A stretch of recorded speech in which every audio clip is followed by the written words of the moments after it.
Pues hoy nos toca la propuesta de la Iglesia en el Concilio Vaticano II. Vamos a hacer una oración para iniciar. En el nombre del Padre, y del Hijo, y del Espíritu Santo. Amén. Agradecemos, Señor, por este día que nos has regalado, por todo los favores que nos has dado sin merecerlos, todo aquello que te pedimos y solícitamente nos concede.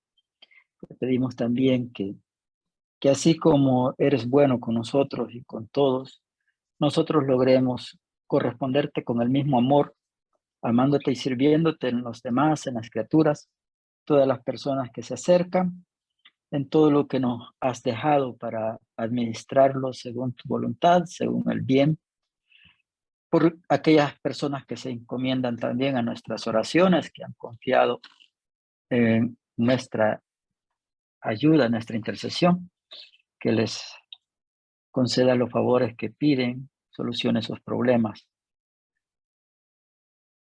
Madre Santísima, gracias por estar acompañándonos también como madre de tu Hijo y nuestra, por esa ternura que tienes con nosotros, ternura de madre que nos hace falta muchas veces y que en ti la encontramos.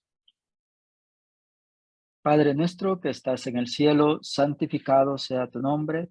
Venga a nosotros tu reino, hágase tu voluntad en la tierra como en el cielo. Danos hoy nuestro pan de cada día, perdona nuestras ofensas, como también nosotros perdonamos a los que nos ofenden. No nos dejes caer en la tentación y líbranos del mal. Amén. El Señor nos bendiga en nombre del Padre, del Hijo y del Espíritu Santo. Amén. Bien, como decíamos, el tema que corresponde hoy es la propuesta de la Iglesia en el Concilio Vaticano II. Para hablar del Concilio Vaticano II hay que primero saber, pues, qué modelo de iglesia o desde dónde. El Vaticano II es como el último concilio que ha habido. Entonces, ¿qué concilios han habido? ¿Qué modelos de iglesias han habido desde la primera institución, desde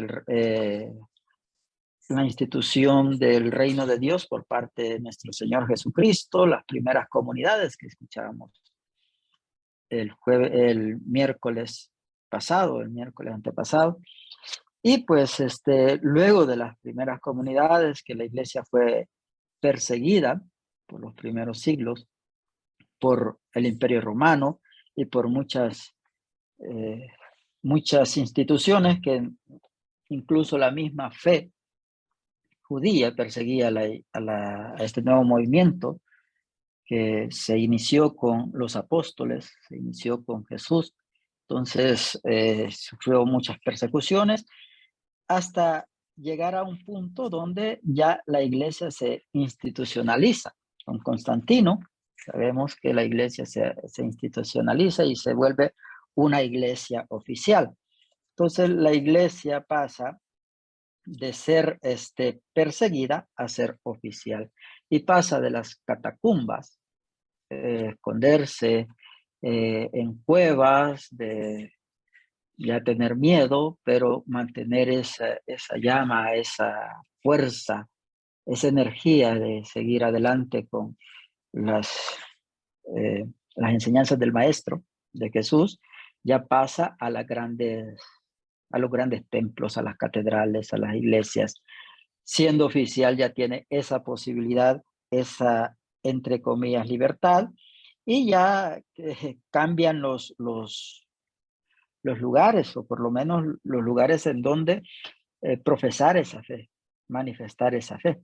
Pero deja de ser perseguida, pero se une al imperio o a quien le dio la oficialidad en ese entonces. Entonces, ¿cómo es que se une? Bueno, la conveniencia para entonces fue que a estos que perseguimos, pues démosles oficialidad y así ya nos quitamos esto de estarlos persiguiendo y ellos se pasan con nosotros. Entonces así se va metiendo poco a poco ese matrimonio iglesia-estado que ya más adelante con la Edad Media va a estar bien fuerte, donde está bien casada ya la iglesia con el Estado. Entonces eso, entre ese matrimonio de la iglesia y el Estado, pues también surgen muchas situaciones injustas que no son de acuerdo con los principios y los valores que los primeros cristianos, las primeras comunidades tenían. Ese ideal de fraternidad, ese ideal de propagar el evangelio a pesar de las dificultades, a pesar de los peligros, pues propagar el evangelio y el anuncio, la coinonía, o sea, la comunión, ese sentido de comunión y de pertenencia que tenían, pues se va perdiendo, porque ya hay un matrimonio con el poder político. Entonces es en esos momentos que la, la iglesia pierde la fuerza. Ha venido perdiéndola desde el siglo que es quinto, cuarto, que fue oficializada, ha venido poco a poco perdiéndola hasta el punto ese de la Edad Media, donde hay muchas situaciones donde ya no es tan creíble. Y entonces surgen los movimientos laicales, de los cuales nosotros los franciscanos surgimos de ahí, surgen los dominicos, los agustinos ya desde antes, y están antes de los movimientos laicales y de la Edad Media, están los eremitas, los que se van al desierto, a la fuga mundi, a escaparse del mundo y todo eso. Entonces, una pequeña reseña histórica cómo ha venido caminando la iglesia, de lo cual Jesús instauró. El mensaje de Jesús fue promover la postura del reino de Dios. Su misión fue instaurar el reino de Dios y surgió la iglesia.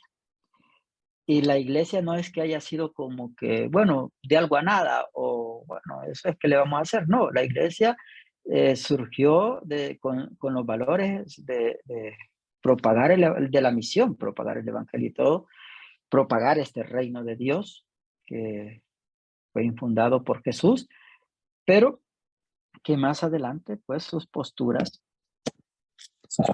tienen un tinte distinto y se desvían. Y por eso surgen movimientos, o bueno, ya el espíritu sopla, de que surjan movimientos que pues le devuelvan el carisma de fraternidad, de pobreza, o el carisma de estar con los demás, que es la iglesia. Pero aún así la iglesia pues le está costando, porque luego vienen los otros modelos de iglesia, que es un modelo de cristiandad, que ese modelo de cristiandad es como una marca, digamos. Y esa marca se va a regir por la jerarquía. Viene la reforma gregoriana, después de estos desórdenes de la Edad Media y todo eso, por el 1500, más o menos, está la reforma gregoriana, y en esa reforma también se dan algunas cositas y se instaura ese modelo de cristiandad, que cristiandad no quiere decir que somos cristianos, sino que ahí va relacionado con el poder jerárquico centralizado y lo que es los sacramentos, una iglesia sacramentalista. Entonces, en ese momento histórico, la cristiandad viene a ser un afianzamiento siempre del clero y priorizando algunos sacramentos. Sabemos los 7 sacramentos. Entonces se prioriza el sexto sacramento sobre el séptimo, digámoslo así, o cuestiones por el estilo. Entonces, en ese caso, pues, salimos de las llamas al brasero. ¿Sí? Pero esto lo estamos diciendo como estilo historia, que no quiere decir que en esos momentos no habían luces. Estas son sombras de la iglesia, pero no quiere decir que no habían luces. Pues ya vimos en la Edad Media los movimientos laicales, mendicantes en ese momento. también hemos visto también que en la cristiandad ya estaban estos movimientos y también luchan por mejorar la iglesia. Y después del movimiento, después de este modelo de cristiandad es que viene la eclesiología o la iglesia moderna, que aquí sí ya están la posición del Concilio Vaticano II, dialogar con con el mundo moderno, con el pueblo de Dios, no solamente está en la iglesia, sino en todo el mundo, y tener una colegialidad y que se diga también, ya antes estaba la frase extra ecclesia nulla salvum, fuera de la iglesia no hay salvación, ahora tener la noción o la idea o la certeza que también fuera de la iglesia hay salvación. Eso es un giro bastante grande porque ya no somos los únicos, o no nos tenemos que creer los únicos, sino que eh, todos somos hijos de Dios. Y entonces en todos los ambientes y en todos los lugares está la semilla del verbo eh, encarnado, del verbo de Dios, que es la palabra del Señor.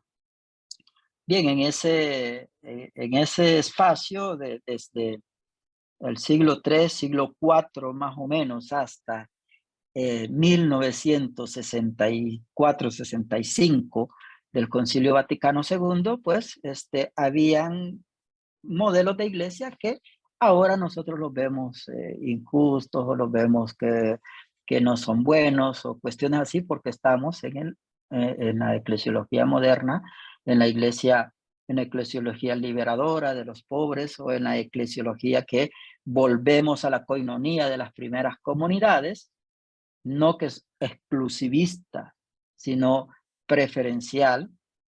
Al decir preferencial no se eliminan los demás, sino que se toman en cuenta, pero tienen que tomar este modelo de iglesia. O tienen que tomar esta primera noción con la que surgió el movimiento cristiano o las primeras comunidades. Bien, así esto a un pasarraya más o menos. Cada etapa y cada modelo de iglesia se tiene que pensar y que hablar mucho. Pero me gustaría que cada uno o cada una haga una síntesis en unos 2 minutos, una síntesis de la iglesia preconciliar, antes del Concilio Vaticano, lo que sepa. Y eso que escriba o que recuerde, que lo comparta en un momentito, unos 2 minutos. Muy bien. Ahora vamos a hacerlo de forma, pidiendo opiniones. ¿Qué nociones tenemos o qué podemos decir en breves palabras sobre la iglesia antes del Concilio Vaticano II? Vamos a ver si María Castillo nos puede decir de la iglesia preconciliar, la iglesia antes del Vaticano II. ¿Qué nociones tiene? Buenas noches, Fray. Buenas noches. Así bien. Bueno, estuve un poquito alejada, pero lo poco que pude escuchar, siento que la iglesia para ese tiempo, antes de Vaticano II, tomó una postura quizás un poco, pudiéramos decir, en estos momentos como inequívoca, exclusivista, un poco involucrada también mucho en la política, que le permitía entonces tomar algunas acciones, pudiéramos decir, pero que para nuestro tiempo es como un escándalo, ¿no? Es lo que puedo aportar de esta etapa. Muchas gracias. ¿Qué nos dice Lisette? Buenas noches. Buenas noches, Lisette. Bueno, lo que he escuchado del Vaticano II es que la misa había como un distanciamiento en las celebraciones, ¿no? Sobre todo en la Sí. celebración eucarística, el sacerdote estaba bien alejado de lo que era el pueblo en sí. También en eso, en las celebraciones que más he escuchado, se decían misas en latín, no se podía, bueno, nosotros como fieles no podíamos recibir la hostia consagrada en las manos, y la iglesia era un poquito, como señaló la maestra María, ¿no? Bastante cerrada, estaba bien alejada de lo que eran ciertos problemas sociales, ¿verdad? De manera como familia o otras cosas, es lo que he escuchado. Muy bien, Lisette, gracias. Maybelline, ¿qué nos dice?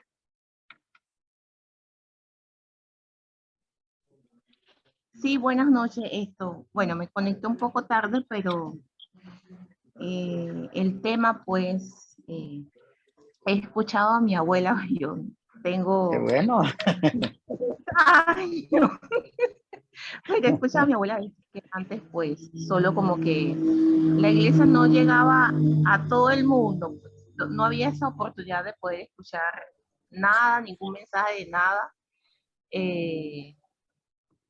Era como más limitado, era como para las clases altas de la alta sociedad, los que asistían a esas celebraciones.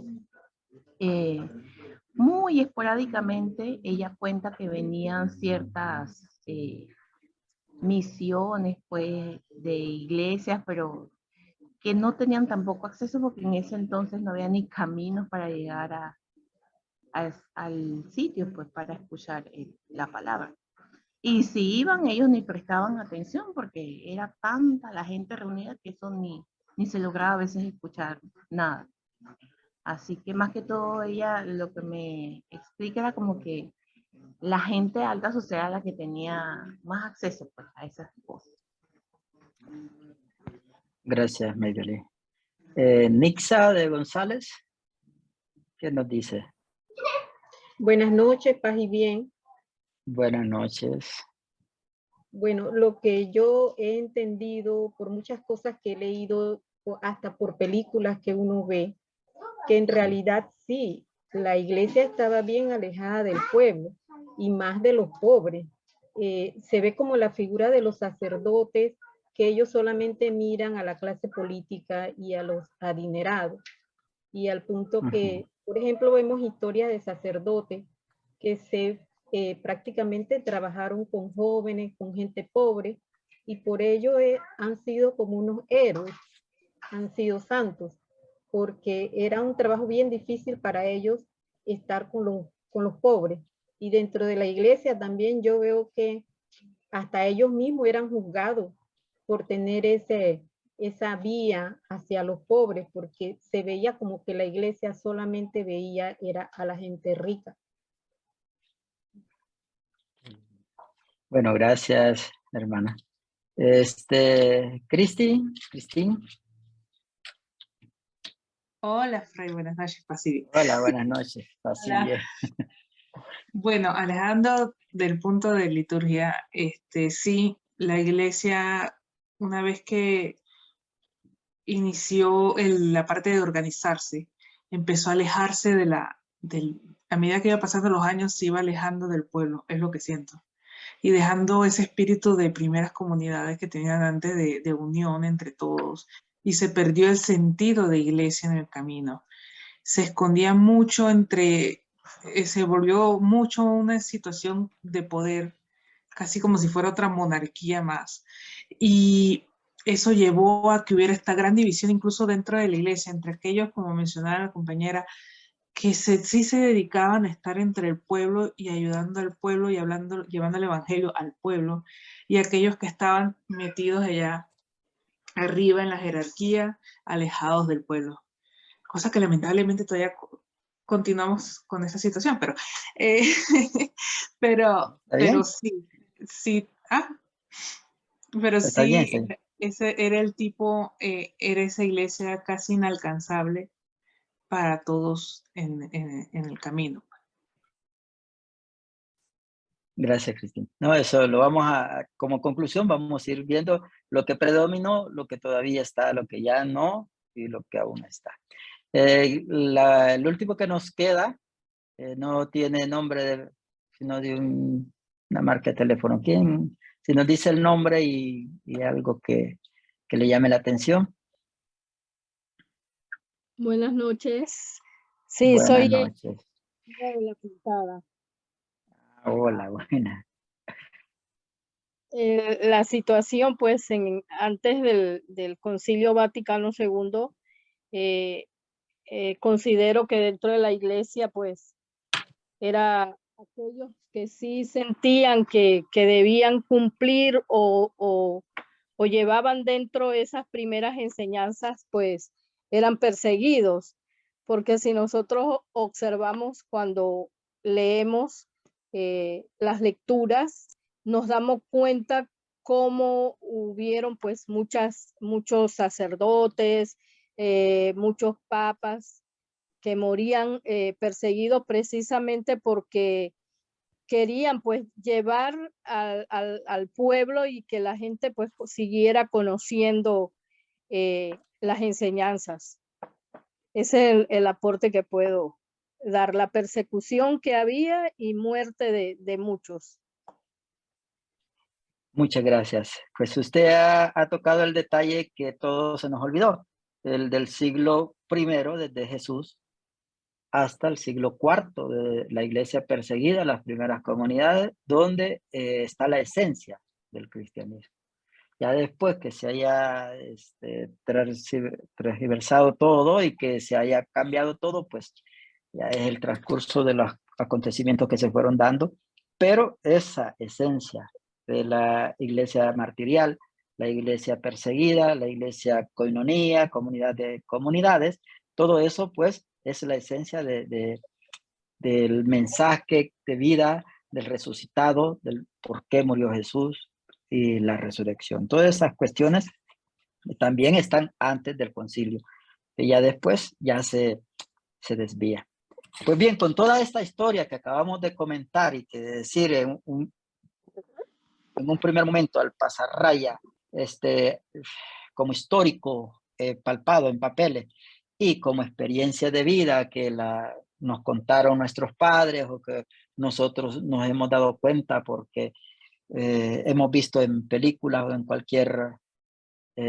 cualquier medio, pues vamos a empezar dándonos cuenta por qué era necesario el Concilio Vaticano II. Entonces, el Concilio Vaticano II viene a hacer un aire que le da a la iglesia, un aire fresco que le da a la iglesia. Entonces, la moción del Concilio Vaticano II significa el fin de la cristiandad, de la eclesiología de la cristiandad, y pues eso da fortaleza y con la idea o con el símbolo de como una tienda de campaña. La tienda de campaña, ustedes saben que hay que hacerla y que allí dentro están todos los que van a acampar. Entonces la iglesia es ese lugar donde todos, no solo unos, todos tienen que estar dentro.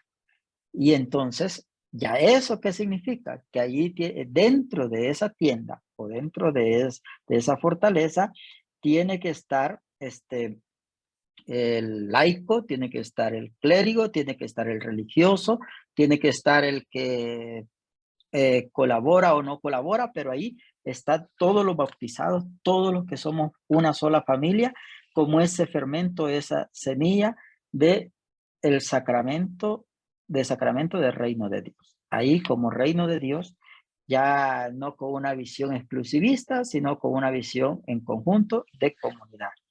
Entonces es un cambio histórico. El Vaticano II es un cambio histórico que le da ese aire a la iglesia, promovido por la figura de Juan XXIII, que a sus 76 años inicia este proyecto y que a esa edad fue elegido papa como un papa de transición, como para mientras se consigue otro papa, más o menos por decirlo así. Entonces un papa de transición. Y pues el 25 de enero del 59, pues sorprendió al mundo anunciando que va a haber un concilio, que va a haber una verdadera revolución dentro de la iglesia, revolución eclesial. Y en el 11 de octubre del 62 se realiza la apertura del concilio, en el 62. Y el 3 de junio del año siguiente, pues murió lastimosamente el Papa Juan XXIII. Y le sucede Pablo VI, San Pablo VI, que acaba de ser canonizado. Pero ya tenía la idea, tenía la moción, el espíritu que promovió a iniciar este concilio, que fue clausurando el 8 de diciembre de 1965. Ahí fue donde terminó la reunión. Si vemos, son varios años, del 62 al 65, que se va dando este concilio.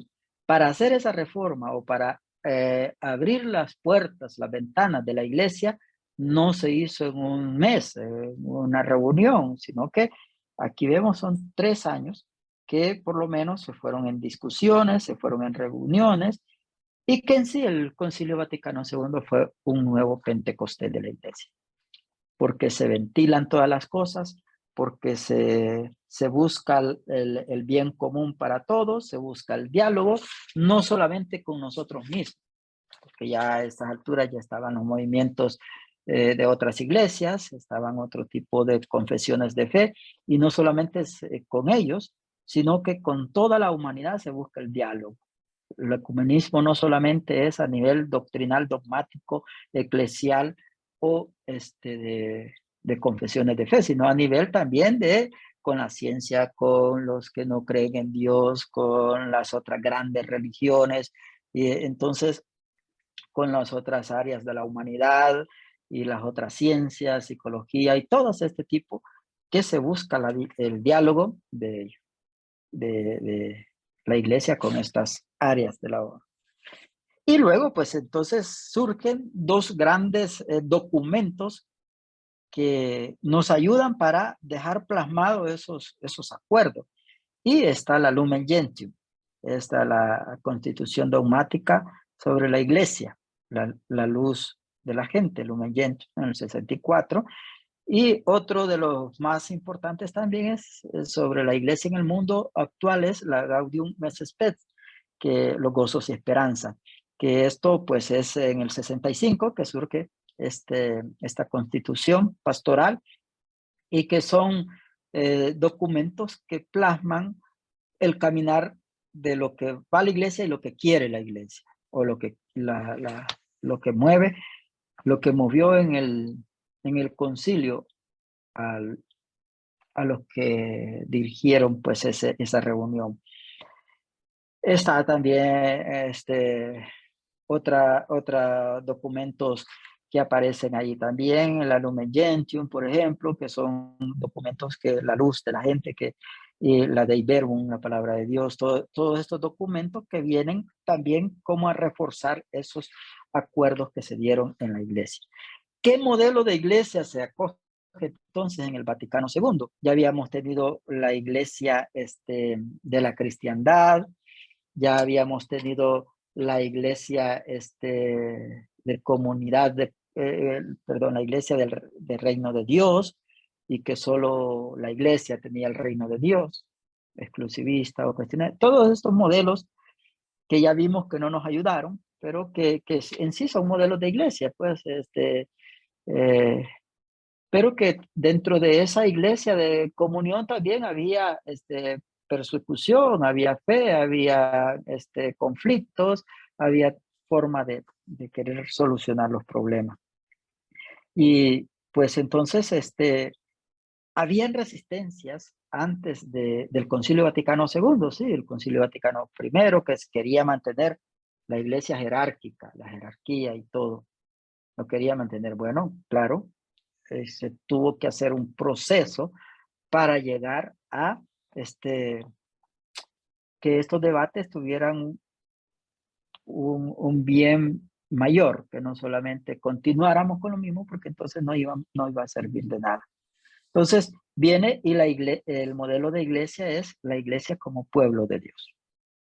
Se vuelve a las a las nociones de iglesia anteriormente, pueblo de Dios, iglesia, sacramento de salvación, iglesia al servicio del reino, iglesia de los pobres. Se vienen ya estas palabritas en las que la iglesia vuelve a ser comunidad de comunidades. Y se presenta la idea de, si bien es cierto, va a estar la jerarquía dentro de la iglesia, pero la jerarquía no es piramidal, desde arriba hasta el último peón de abajo, diríamos así, en otros términos. No, es una iglesia circular. Entonces, en el centro está Cristo y alrededor todos sus miembros. Entonces, la iglesia se pretende, el Vaticano II, que la iglesia sea circular, que no sea piramidal. Entonces, ya en ese modelo de iglesia o en esa visión circular, ya ahí caben todos, hasta aquellos que no tienen un cargo, digamos, o un ministerio, un servicio de cualquier sacramento que sea. Entonces, todos los miembros de la iglesia son importantes y con un papel protagónico dentro de la misma iglesia. Solo que se diferencian, como en las primeras comunidades, servicios, ministerios. Se diferencia el que sirve en el altar, se diferencia porque sirve en el altar, o el que lee la palabra de Dios porque lee la palabra de Dios, el que atiende a las viudas y a los pobres porque atiende a las viudas y a los pobres. Son servicios, pero ningún servicio más que el otro servicio. Todos los servicios son actividades que se hacen de forma orativa con amor a todos los seres humanos o a toda la comunidad cristiana. En ese caso, pues, se quiere volver, como decíamos, al concepto clave de koinonía, recuperar este concepto en las iglesias que se dio en las primeras comunidades, en las primeras comunidades cristianas, y textualmente, como lo dice la Lumen Gentium, porque la iglesia es en Cristo como un sacramento, o sea, signo e instrumento de la unión íntima con Dios y de la unidad de todo el género humano.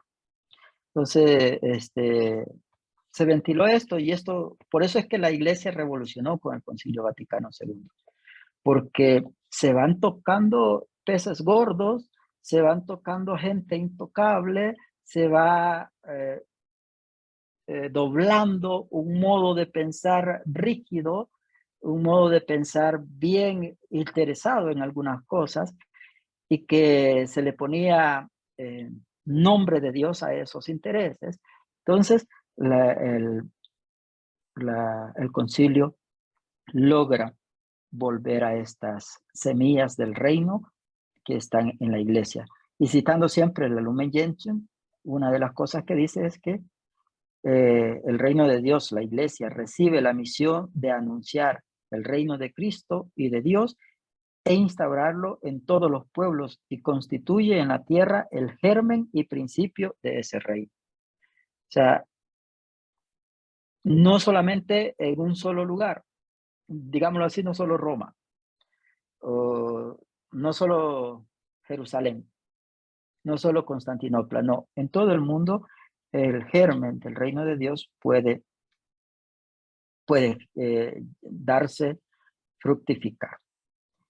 Y luego otra noción que se vuelve, que también es revolucionaria, porque aunque estaban los movimientos mendicantes, aunque estaban los movimientos laicales en la Edad Media, no eran tomados muy en cuenta en el sentido de que tenían poder o tenían decisiones fuertes. Siempre eran movimientos, órdenes, pero no tenían esa oficialidad en la cual tuvieran una decisión fuerte. Ya ahora en el Vaticano II, con la Iglesia de los Pobres, ya aquí ya se abre las puertas a ver la Iglesia como con la opción preferencial a los pobres, lo que decíamos al inicio. ¿Y qué significa eso de optar o tener opción preferencial por los pobres? Aquí sí se dio un debate grande, Especialmente porque, claro, si optamos preferencialmente por los pobres, tenemos que ser los primeros en dar ejemplo y ser pobres. Entonces, en ese caso, a esas alturas, pues no se iba a querer. Pero a base de diálogo con el Papa Juan XXIII, los demás que siguen el concilio, en ese momento, pues, a base de diálogo, se va llegando a caer en la cuenta que Jesús opta por los pobres. Jesús no está con todos.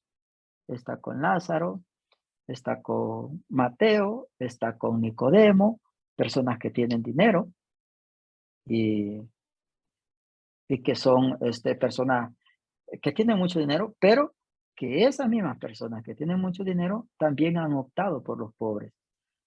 Pues Zaqueo pues dice, voy a devolver 4 veces más y he robado.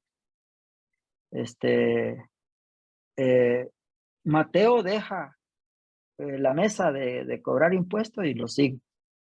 Nicodemo hasta de noche lo va a buscar para hablar con él.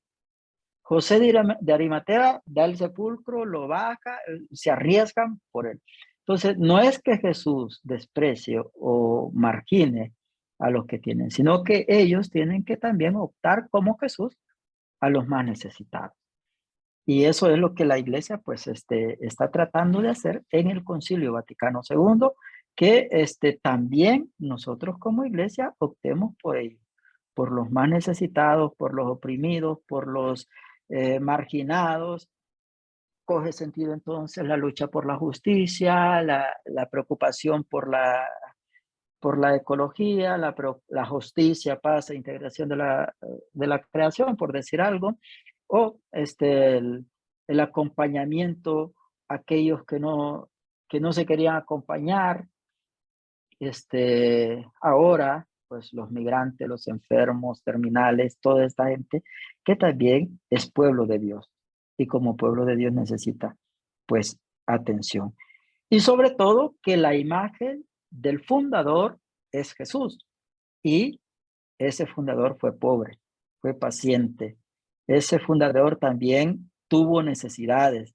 Ese fundador también pues fue de una condición necesitada del Padre, necesitada de Dios. Entonces, nosotros no podemos dejar a un lado a estas personas afligidas que buscan su fe en Dios. Eso también lo mantendrá vivo la Lumen Gentium.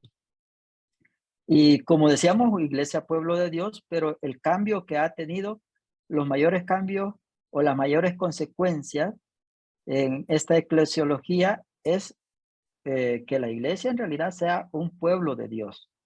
Que prevalezca la visión de pueblo de Dios antes que la visión jerárquica, lo que decía Cristín. O sea, que a veces todavía se percibe esa visión jerárquica que viene desde arriba y como un rayo que no se puede detener.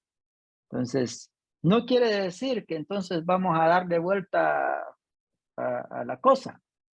No digo lo que decimos en El Salvador, pero que le vamos a dar vuelta a las cosas, no, pero que se llegue al equilibrio, y el equilibrio está pues en que todos somos hijos de Dios, todos somos pueblo de Dios.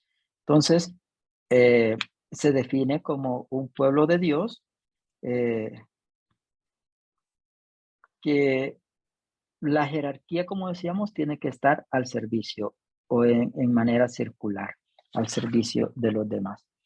Entonces, ¿qué significa eso? Pues que todos somos iglesia y la iglesia somos todos y es de todos, no solo de uno. No tenemos que adueñarnos, privatizar este reino de Dios o esta iglesia fundada por Cristo. Entonces, esto lo decía Ignacio Yacurías, para que vayamos haciendo la referencia. Bueno, se supera con esto la visión individualista de la fe y se recupera el carácter comunitario de la salvación. fue voluntad de Dios santificar a los hombres, no aisladamente, sino constituyendo ese pueblo. Y pues prioriza el Vaticano, en consecuencia, prioriza el sacerdocio común de los fieles sobre el ministerial. Nosotros sabemos que el sacerdocio común es desde el bautismo. Todos somos sacerdotes hasta la vida eterna. Somos sacerdotes, profetas y reyes hasta la vida eterna. Si los que hemos estado en la celebración de un bautismo, si nos bautizaron desde pequeño o en las catequesis prebautismales, pues cuando nos unge el Santo Crisma en la coronilla, ahí entonces somos ungidos como sacerdotes, profetas y reyes hasta la vida eterna. El sacerdocio que recibimos es el sacerdocio común de entregar nuestro cuerpo, nuestra vida, nuestros anhelos al servicio del reino de Dios, entregárselos a Cristo desde nuestra fe y desde nuestra voluntad. Ya el sacerdocio ministerial también imprime carácter, pero este sacerdocio ministerial es un ministerio, un servicio dentro de la iglesia. Por eso prevalece el primero, el sacerdocio universal, el sacerdocio común de los fieles. El Vaticano II, entonces, sin negar el carácter jerárquico, porque no lo niega, de la iglesia, como decíamos, coloca ese carácter jerárquico al servicio del pueblo de Dios, no al margen ni encima. Esto lo está diciendo también la Lumen Gentium en el numeral 18. Entonces sí, vemos que son documentos que quedan plasmados, o sea, no solo son ideas así como que a alguien se le ocurrió, no, queda plasmado en un documento. O sea, la jerarquía no puede ser más que el pueblo de Dios. Ya plasmado en la Lumen Gentium 18, digamos así. El concilio devuelve también el protagonismo debido a la colegialidad de los obispos y a la iglesia local, tal como era en los orígenes de la historia de la iglesia. Aquí pues vemos que queremos volver a los orígenes de la iglesia, como decíamos al inicio. Son en la iglesia primitiva, en las primeras comunidades se daban estos servicios. El altar, el presbítero, el diácono, el que servía a los pobres, el obispo, todos estos eran servicios. El episcopo tenían su servicio. Entonces, la demás gente también estaba al servicio de la iglesia. Vemos ahí entonces cómo el Concilio Vaticano II, pues, va revolucionando todas las ideas o los prototipos o ideas o prácticas eclesiales anterior, y pues el misterio de la iglesia va creciendo y va haciéndose más claro. La luz del Espíritu va iluminando más. La misma iglesia va encontrando una nueva esperanza, una nueva ilusión, una nueva esperanza con los valiosos aportes de este concilio, y en las distintas etapas de la vida, pues algo vamos aprendiendo y al final pues lo logramos poner en práctica. Entonces, la iglesia en el Concilio Vaticano II hace un giro totalmente. No solamente un medio chapuz, como decimos nosotros, o sea, solo medio pintar o algo así, sino hace un cambio rotundo. El mundo ya no gira alrededor de la iglesia, sino que la iglesia como madre y maestra gira alrededor del mundo. Antes la iglesia era el centro y todos a la iglesia, a la iglesia. Hoy la iglesia tiene que girar, que ir, que buscar, que encontrar a Dios en todos los lugares. O llevar también, recibir y dar a Dios en todos los lugares. Entonces estos documentos de la iglesia nos presentan esa solidaridad con la humanidad y pues ya en la Gaudium Spes, los gozos y las esperanzas, las tristezas, las angustias de todos los hombres de todos los tiempos, los que sufren, los que se alegran, los que luchan, los que trabajan, los que producen, los que no producen, los que son solidarios con unos, con otros. Entonces el género humano va tomando un poco más sentido en su relación íntima con Dios, en su relación de fe.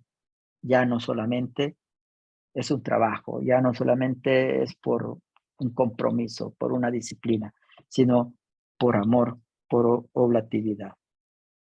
Entonces, el análisis de esta carta pastoral de los gozos y esperanza, nosotros pues vemos que el método es distinto al que teníamos anteriormente. Y pues antes de aquí en los gozos, en esta carta de los gozos y esperanza, en esta constitución de los gozos y esperanza, Gaudium et Spes, vemos que la iglesia le pone atención a los signos de los tiempos. Como cristianos tenemos que ponerle atención a los signos de los tiempos.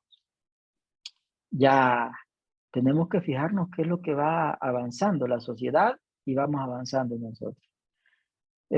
Los signos de los tiempos muchas veces se confunde con las señales últimas que llaman.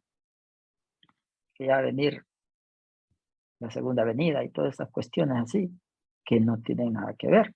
Los signos de los tiempos son donde se revela a Dios en la realidad. Donde vemos a Dios revelado en la realidad.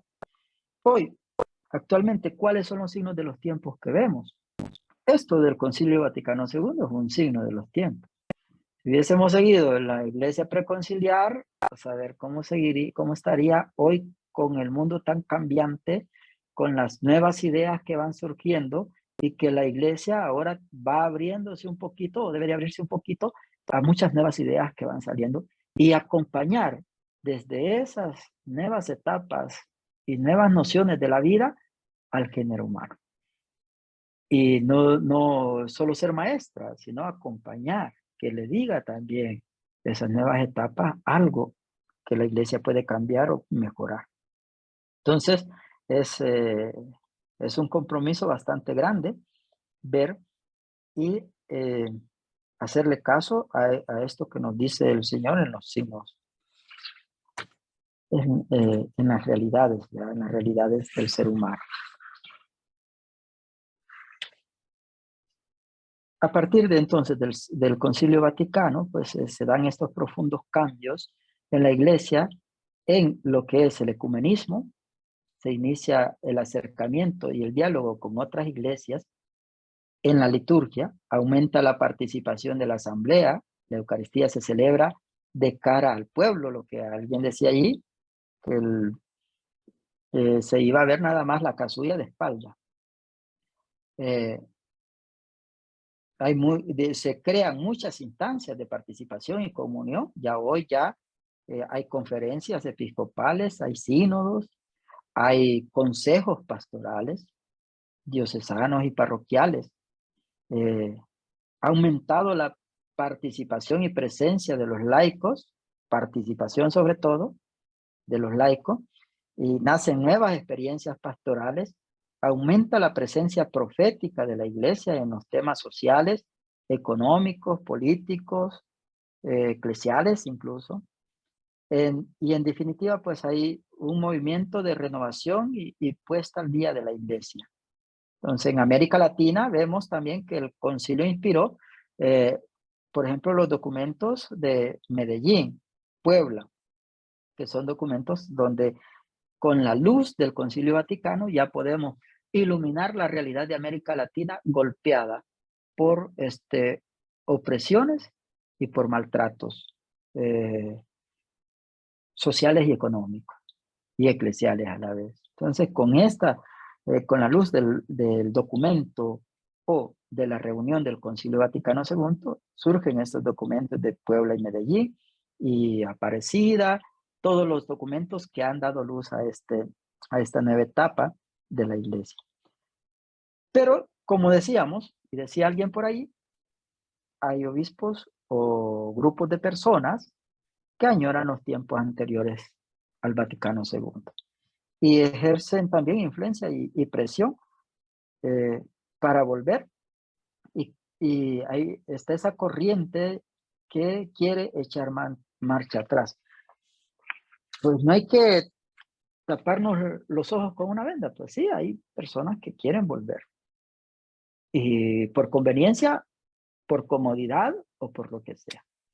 Pero la iglesia profética, la iglesia que va con la idea de las primeras comunidades, la idea de Jesús, con la idea del reino de Dios que instauró Jesús, de comunidades, de una iglesia participativa, una iglesia justa, una iglesia que esté con los que más necesitan, pues también está fuerte.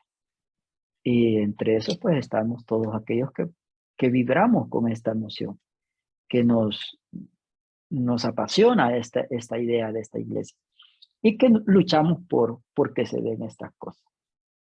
Entonces, a pesar de que hay esta otra corriente, el 65 y estamos casi en el 2025, 40, 60, casi 60 años. Y aún los cambios no se ven mucho. Entonces tenemos mucho trabajo para que estos cambios del Vaticano II se vayan dando. Bien, ¿alguna pregunta, algún aporte ahorita antes de la oración final o qué sé yo? Yo sí tengo una consulta. Dígame. Usted ve que en el Concilio Vaticano II se hace vamos a decir, se refresca la idea en que todos estamos llamados a la santidad, o nos lo recuerdan, pues que tenemos ese llamado a la santidad, y lo ponen de una forma un poco más, vamos a decirlo así, práctica, más fácil para que la gente sepa a qué nos referimos con ese llamado, que todos estamos llamados a ser santos.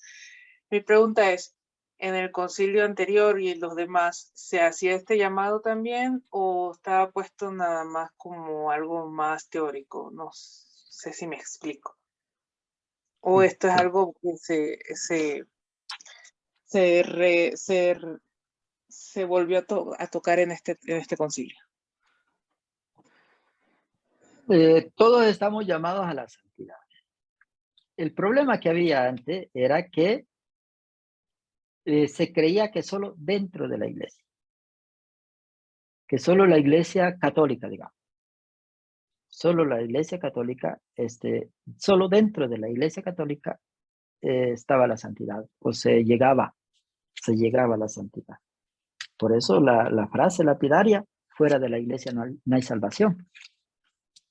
Entonces ya con el concilio se abre la posibilidad a que en todos los ambientes de la humanidad se puede alcanzar la salvación. No solamente los cristianos, no solamente los católicos, no solamente aquellos que hacen ascesis o aquellos que hacen grandes sacrificios, no solamente eso. Claro, la santidad requiere sacrificio, pero no solamente dentro de la iglesia, sino todos. Entonces, por eso es que es un giro bastante fuerte. ¿Alguien que quiera aportar o preguntar? No sé, Cristín, si o había algo más. Yo, Fray, si me permite. Sí. Bien. Me llama la atención lo último que dice en la reflexión, ¿verdad? De que han pasado tantos años y todavía no se ven mucho los cambios. Y el ser humano, ¿verdad? Es complicado. Y lo digo porque vivimos en la ambigüedad de que queremos cambiar, pero al mismo tiempo nos resistimos a los cambios. Y yo creo que esa resistencia está en nosotros mismos, tanto feligreses como ministros, etcétera, etcétera. Y lo digo por mí, de que yo soy bastante estructurada en tema de la liturgia desde el ministerio que me corresponde a mí, que es el canto, por ejemplo, y a veces me cuesta abrirme un poquito a las cosas nuevas, y así habemos muchos. El Concilio Vaticano II vino a proponer una cantidad de cambios que más que cambios son como una nueva manera de pensar y de abrirse a ver cómo el mundo va cambiando. Y yo creo que esa actualización de la iglesia que tanto pedimos a veces nosotros ya está allí. El tema es que no queremos mirar hacia allá, porque justamente han pasado más de 60 años y pensamos que sigue atrasado. Sin embargo, el cambio estaba propuesto, pero somos nosotros quienes hemos ido poniendo resistencia a algunas cosas. Hay personas que yo siento que son muchísimo más cerradas incluso que yo, que si por ello fueran seguirían en el rito tridentino todavía y quieren que uno siga en eso, pero el mundo de hoy lo que nos pide, y yo creo que lo que pide también el Papa Francisco con sus exhortaciones, es actualizarnos sin perder la base de la fe, ¿verdad?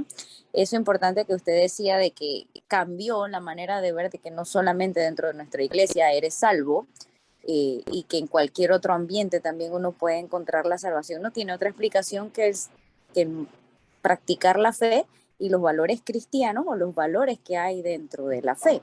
Ese es el tema de la salvación. Entonces, yo creo que es trabajar mucho más en nuestra propia visión, porque no nos damos cuenta que muchas veces somos nosotros los que estamos frenando la misma actualización que a veces pedimos, y eso es ambiguo de parte de nosotros mismos, pero es naturaleza del ser humano. A mí me gustaría Gracias. agregar algo. Siento que parte de la concepción errónea que se tiene con el concilio es que, con el Concilio Vaticano II, es que el concilio en sí fue una apertura de la iglesia a cómo debe ser la iglesia, tratando de recuperar ese sentido de las primeras comunidades cristianas, donde hubo y existe todavía el malentendido, y que muchos se resisten porque culpan al concilio de eso, es en el asunto de la liturgia. Es cuando, ¿por qué? Porque muchos se han escudado en el concilio para cometer abusos litúrgicos o para tratar de disminuir la santidad o la sacralidad de lo que es la Santa Misa. Y cuando el concilio en sí no habla nada de eso, sino todo lo contrario. Pero es el desconocimiento en sí del espíritu del concilio lo que lleva a estos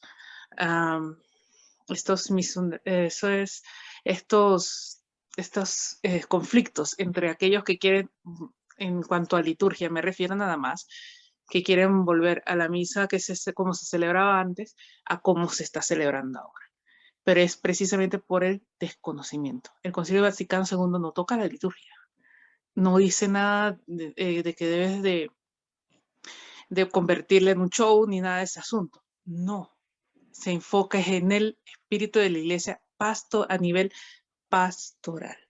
Y entonces ahí siento que es el punto donde se causa la resistencia y los conflictos que aún hoy vemos también con la gente, pues, que con respecto a lo que enseña, lo que se vio en el concilio y respecto al asunto de la liturgia. Gracias, Cristina.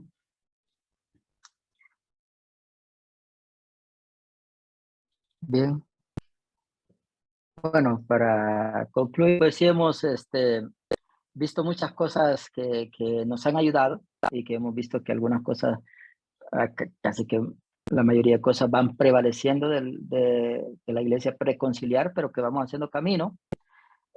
Pues ahora está la nueva moda de que se cree que volver con estas acciones preconciliares, pues es mejor que lo que estamos haciendo hoy.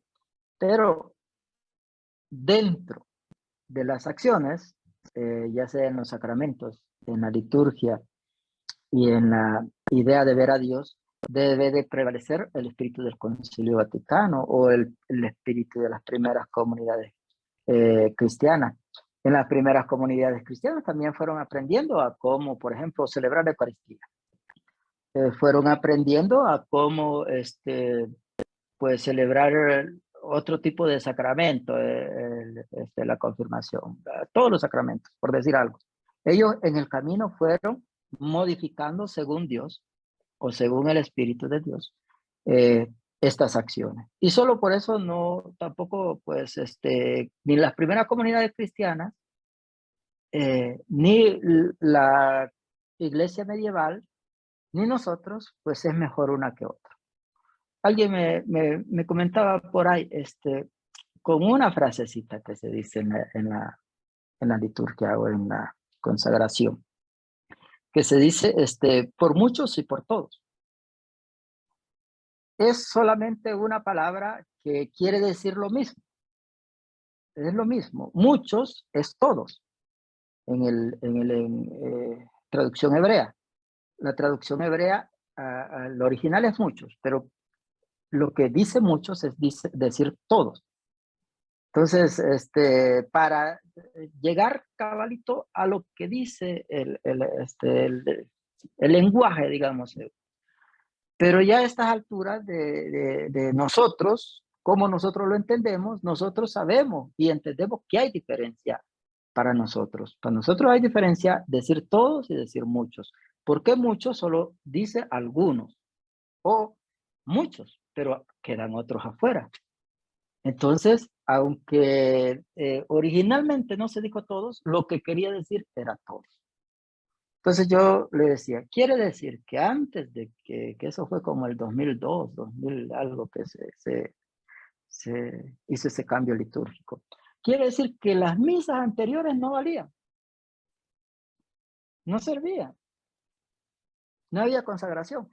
Entonces, caer en estas cositas es desgastarnos. Nos desgastamos y entonces a la fuerza volver a lo que antes. No lo vamos a criticar ni a decir, no, que ustedes ya se condenaron por eso. No, tampoco. Pero, o sea, sí ir de acuerdo a los cambios y todo, y también irlos reflexionando, pero lo esencial que no se pierda. Que no se pierda la fe, que no se pierda la comunión con Dios, el encuentro, que no se pierda la idea que Jesús tenía, que no se pierda eso. Y desde ahí ya nosotros podemos ser más honestos y más sinceros.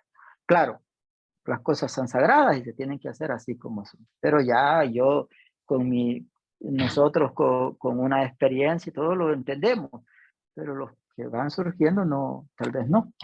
Y hay que irselos explicando de a poquito o por etapas. Y no es que sean menos que uno, ¿no? Sino que así empezamos nosotros también. Así, entonces, ya de una fe adulta ya podemos acompañar a los demás. Y gracias por la participación. No perdamos la esperanza de que la iglesia vuelva a estas primeras comunidades, que nosotros también volvamos a esas nociones y que no nos desanimemos porque en algunas partes de la iglesia no se cumple o no se da. Pero nosotros pues, por lo menos vamos a ir luchando porque se den estas nociones del Espíritu. ¿Alguien que haga una oracioncita para despedirnos?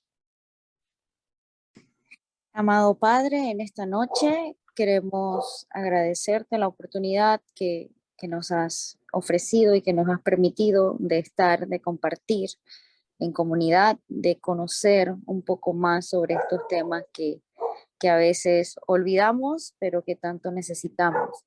Te pedimos, Señor, que bendigas cada uno de nuestros hogares, a cada uno de nosotros. Tú conoces bien nuestro corazón, conoces nuestras necesidades y sabes poner en cada momento lo que a nosotros nos conviene, lo que nosotros necesitamos como estos conocimientos, como este aprendizaje. Te pedimos, Señor, la bendición para cada uno de nosotros en este momento, que nos permitas tener un sueño y una noche reparadora para poder enfrentar el día de mañana llenos de energía, llenos de salud, de sabiduría y con tu bendición. Amén. Amén.